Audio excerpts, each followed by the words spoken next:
درنو ملګرو د نغمې خاپیري دغه ویډیو ماته د سوشل میډیا په ډیرو اکاونټونو مخته راغله او هر اکاونټ چې د نغمې دغه ویډیو پوسټ کړی ده نو له ځانه یې ښه ډیره پروپاګنډا او دروغ پسې لیکلي دي. د سندرغاړې نغمې دغه ویډیو په یوټیوب باندې هم له ډیر وخت نه خلک پوسټ کوي او مختلف قسمه تفسیري ورسره لیکي.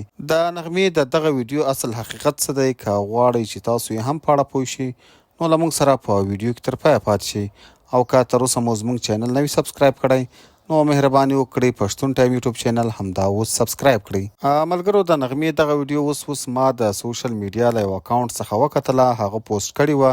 په دې کې نغمه ښکاري چې په یو زوړ کور کې روانه ده، خو داسې ښکاري چې د کومې ګانې او یا هم کومې ویډیو شوټینګ کوي. دغه کوم کس چې په سوشل میډیا دغه ویډیو پوسټ کړې وه نو هغه ورسره ډیر ګنده او چټیات لیکلي وو. هغه د نغمې په اړه باندې ډیر داسې خبرې لیکلې وې چې بالکل حقیقت نه درلود. نو زه هم مجبوره کړم چې د نغمې د دغه ویډیو په اړه ویډیو جوړه کړم او له تاسو سره د دغه ویډیو اصل حقیقت شریک کړم.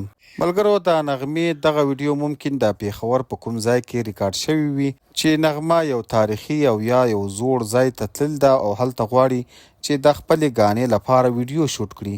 دغه ویډیو چې کوم کس ورڅخه کړې ده هغه ورته وایي چې لاندې راشه، په لاندې کې ښه شوټ اخیستل کېږي او ښه ویډیو ریکارډ کېږي.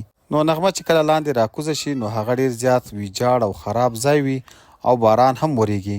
نغمه همدا ورته وایي چې دلته خو باران وریږي نو په دې ځای کې خو شوټینګ مشکله ده. په همدې خبرو کې دغه کس ورڅخه ویډیو جوړه کړې ده او باران هم نغمه خلنده کړې ده او له نغمې څخه یې ګډه وړه ویډیو جوړه کړې ده. بیا یې دا ویډیو په سوشل میډیا خپره کړې ده او خلکو ورڅخه کاپي کړې ده او په مختلف شکلونو او په مختلف ډول یې ایډیټ کړي او بیا یې پوسټ کړې ده. نو ملګرو د نغمې په اړه داسې هیڅ خبر هم نشته او نه داسې هیڅ خرابه ویډیو راغلې ده. دا هسې د خلکو پروپاګنډا او دروغ دي.